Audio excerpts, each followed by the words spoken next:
Miss Coleridge?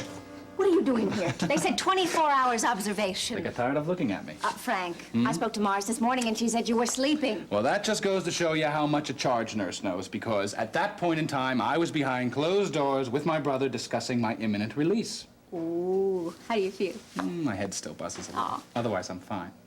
But I have been to my office, and I've stopped by Ray's, and now I'm on my way to the parents. They're back. Yes, they are. But first,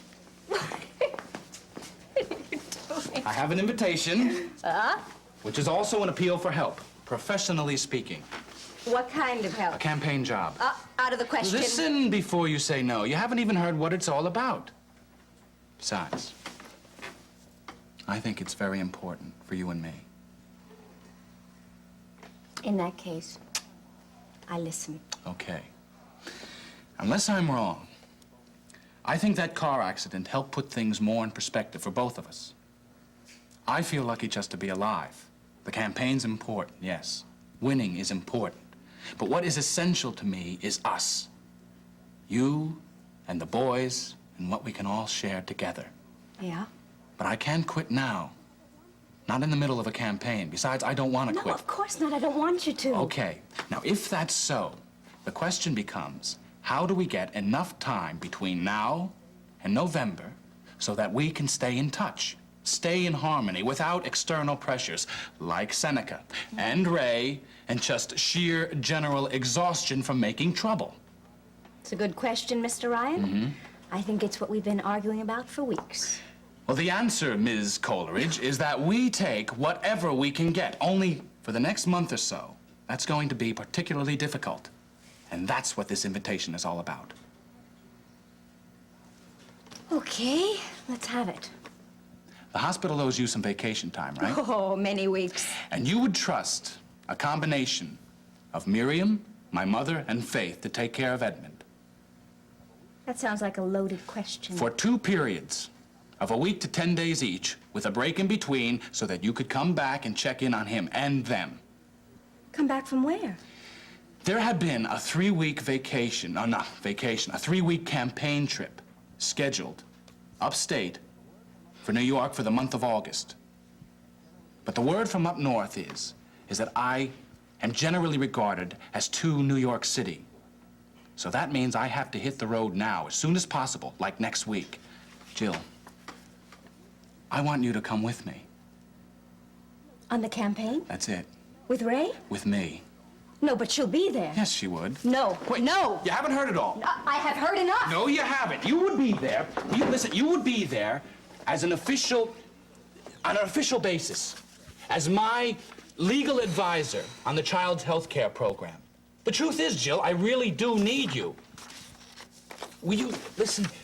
The truth is, I need you. I am going to be promoting that children's health care plan all over the state on a local level. There are going to be lots of questions.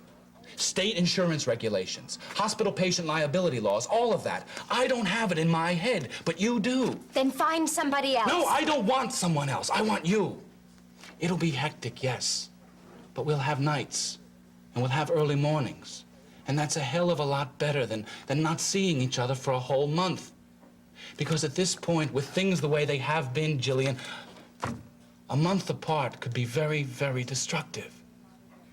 And you really believe that a month of smuggling me in and out of your hotel room in a laundry bag is going to help?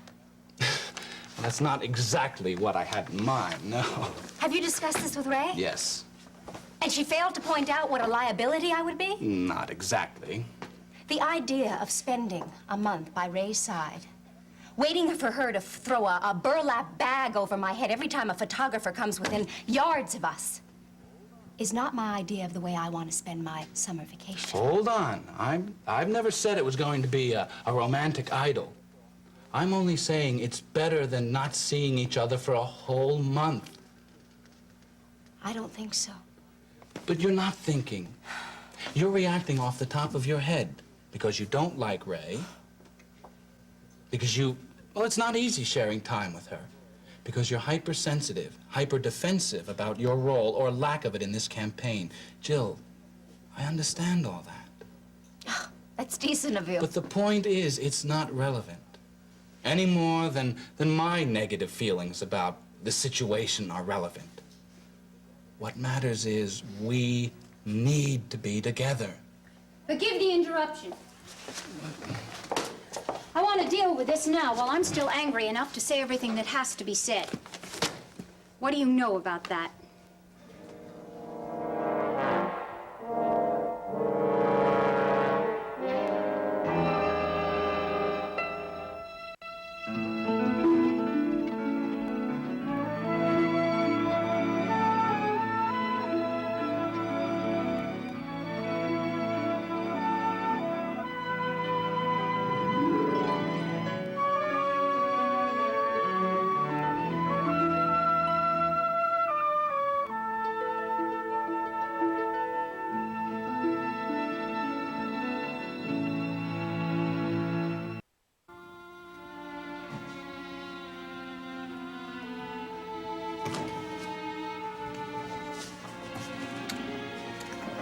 You asleep under there? No. Hi. Hi. Head hurt? When I read, and especially when I read this. I just saw that. Well, under the advice of your physician, forget about it. How can I? It's practically my obituary. He made it sound like I was at death's door, and that Mrs. Woodard had tried to hush the whole thing up because Frank was responsible. And Frank was just in here a few minutes ago. Nice as could be and full of sympathy. You know, he even offered me a job on his campaign. Can you believe that? I feel terrible. Actually, I'm furious. I think someone's trying to use me to get to Frank, and I hate it. What? For somebody with a fractured skull, you sure talk a lot. I can't dance. I can't walk. I can't read the paper. Oh. And now you're telling me I can't talk either. Well, I'd tell you, but I don't think it'd do much good. Is Frank gonna be all right? Physically or politically? Both. Frank's gonna be fine on all counts. One bad story in a paper that happens to be Ray Woodard's chief competition isn't gonna cut much ice with anybody. I think you're lying, but I appreciate the effort. I never lie. Never? Nope. Not even socially? Nope. Not even to patients? Especially not to patients. But you evade. Only when my back's up against a wall. Then tell me right now, when am I gonna get out of here? Oh, I should have seen that one coming. Right. Tell me. I don't know. Oh, you can do better than that. I can't. What if I die from boredom while I'm getting well? That would be a terrific embarrassment to the hospital. And especially to you guys in neurology, right? Right? Well, I think you owe it to yourself to keep me entertained. There's a certain logic to that. Let's go for a walk. Bed rest, Nancy. I'm turning to flab. You've been here less than 24 hours. I've already missed 2 workouts. What kind of shape am I going to be in by the end of the summer? You're not going to answer that, are you? Will I be able to dance by the end of the summer? You're not going to answer that either. I would if I could. Even if it's a lie, say something positive. I think you're gonna have a full recovery. And that's no lie. Thank you. For what? I haven't done anything yet. Yes, you have. Can you stay a little while longer? Sure. You're not married, are you? No. Hello there. Ah, hello yourself. Pull up a stool. Thank you. I heard the travelers have returned. Ah, dear, they have. Well tanned, too. Bearing aloft trophies for winning jitterbug contests. Oh. They're upstairs unpacking. Well, I'll stop by later, but be sure to tell them that I said welcome home. I will indeed. Has any of you seen Frank? I stopped by his room, but he had already gone. Oh, he called and he said he'd be by before supper. I have to get some beer. Excuse me, okay? Well, can I get you something, or do you have to go right back? No, I have a minute. But I think I'll die if I have another cup of coffee. You okay? Well, to tell you the truth, I'm not so sure. Oh, what's the matter? Basically, it's Tom.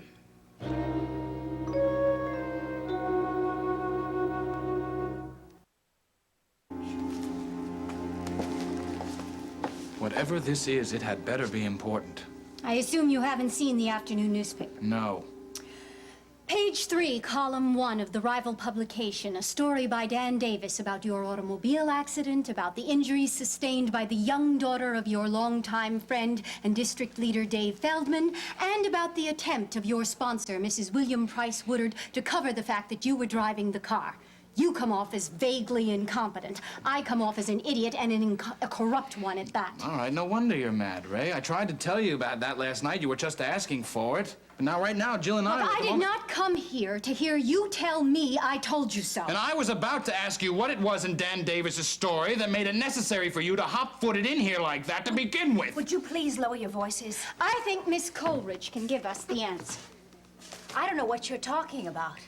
According to this story, a highly placed hospital source confirmed the report that Ryan was behind the wheel, that his passenger was injured, and that an ill-advised attempt was made by me to protect my candidate. Now, I think we all know whose point of view that reflects because you made yourself very clear on the subject last night.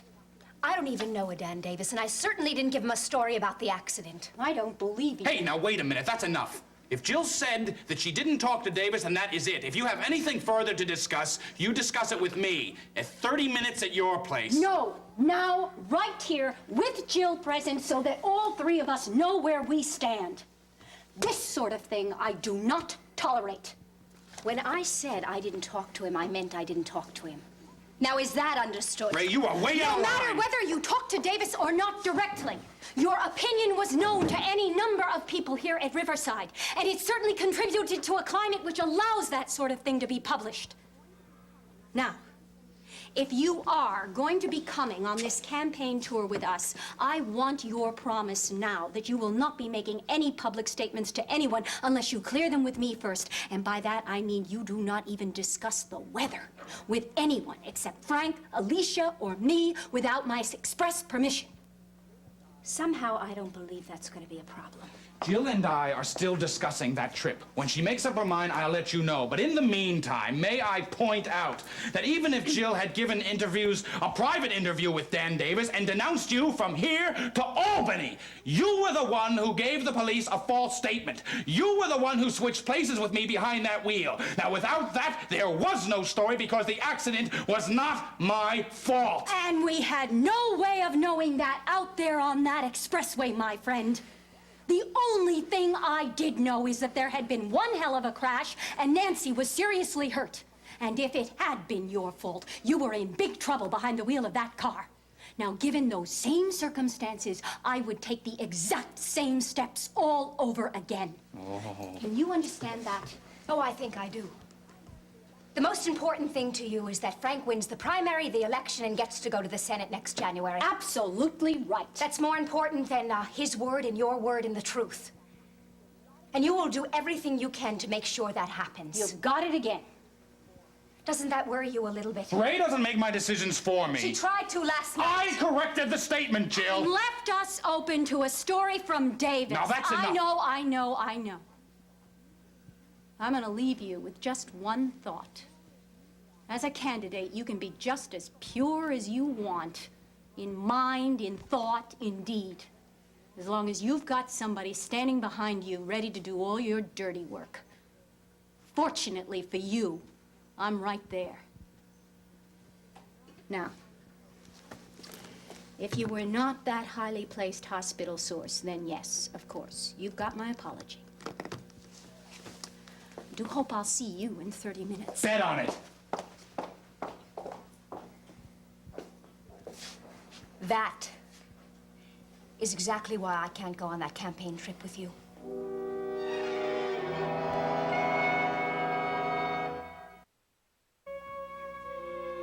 What about Tom? You tried to warn me before I married him. Yeah? You were so careful. But at the time, I didn't really understand what you were so worried about.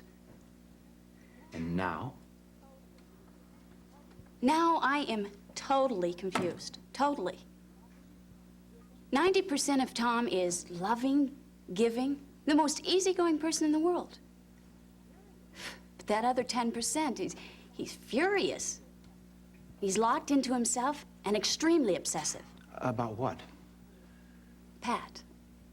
Pat and me. To the point where I'm afraid to even mention any of the Ryans, let alone Patrick.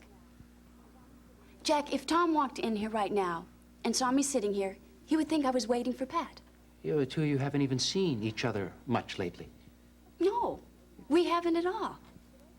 Except, of course, for the casual encounters at the hospital. Tom resents that. It's like he is two totally different people. The one I know and love, the one I married, he's a dear friend. I love him. I want to help him. But the other, I think it has something to do with his father. Like what? I don't know. I wish I knew, but I don't. Last night, I accidentally set him off, and he left in the middle of the night, came here, got drunk out of his mind, and went to his old apartment. I went over there and found him alone, totally miserable, trying to deal with the whole thing himself. And he started talking about his father and killing. It wasn't coherent, but... Oh, Jack, it scared me. It really did. Yeah, I'll bet it did. You know what's so sad, though? What? Is I do miss Patrick. Not as a lover, but as a friend. As a friend I love. I wish him all good things, and I'd love to be able to be a part of some of them, you know? I know. Oh, what do you know about that? What? It really does hurt when I laugh. You know, this is terrific, but it's not the quiet kind of recuperation neurology had in mind for you. I better get out of here. Will you come back soon? You bet. In about 20 minutes? Well, before I get off duty, anyway. Great. See you. Right.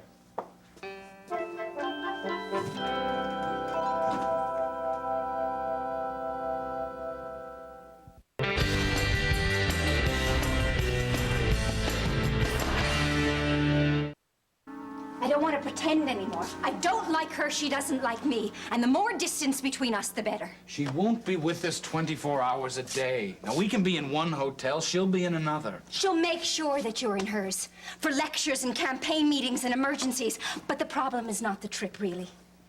It's how do Ray and I coexist for the next 6 years. And believe me, she's not going to let go of you. Not once she's gotten you elected. She's my political advisor and my campaign manager. Once the campaign is over, the emphasis has to change. Besides, she has the Woodard newspapers to worry about. She'll buy somebody to run them for you. I doubt it. There's too much ego involved. She isn't on the ego trip of the century with her candidate? She doesn't own me. Not yet. What was that supposed to mean? It means that she wants you, Frank. And if I've heard it once, I've heard it a million times. She gets what she wants. I didn't know we were discussing my personal relationship with Ray Woodard. Is that what we're discussing? Partially. I mean, we've never talked about it before, have we? There's nothing to discuss. No, I mean beyond, the fact that you and Ray work together and I'm the person that you love. Oh, you don't doubt that, do you, Jill? Not as of the moment. Jillian. You're her friend, you admire her, you like her. And at the moment, she's giving you what you want. And on top of all of that, she's attractive. And she wants you, Frank. Now, am I right? Yes to all of that, but I love you. I have a child with you. But you have a life with her. Well, that's what I am trying to do. I am trying to share what I am and what I have with you. You know me better than anyone. You knew what this campaign was going to cost us. You said you wanted to try anyway. And we have tried. I've tried. I think with the exception of a few memorable moments, you've tended to sit back and discuss my efforts with Dr. Bolak. That is so unfair. Is it? Yes, it is. I have a child and a career and a life of my own, and I want to share them with you. But I think that Edmund and I are entitled to a small percentage of your time and energy. I mean, heaven knows ours is supposed to be ready and waiting for you. And we would be more than willing to do that if it was only 4 months. But as of the moment, I don't see it being any less than 40 years. And I cannot consider 40 years of a menage a trois between you, me, and Ray. Then what's your conclusion, Jill? My conclusion is that I don't want to talk about it anymore. Oh, no, it was just getting interesting. Leave me alone, Frank. Go on the strip, get yourself elected, and do what you have to do. But don't pretend to me that there is any room in your life for me, because there just isn't.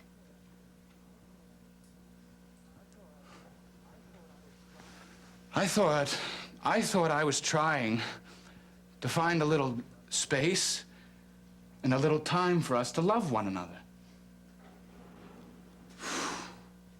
Just goes to show you, huh?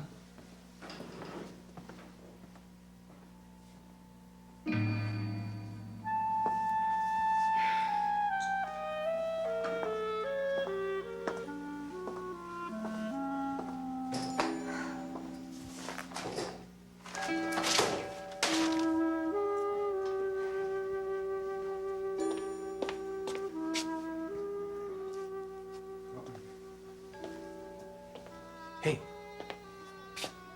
Are you all right? No, I'm not.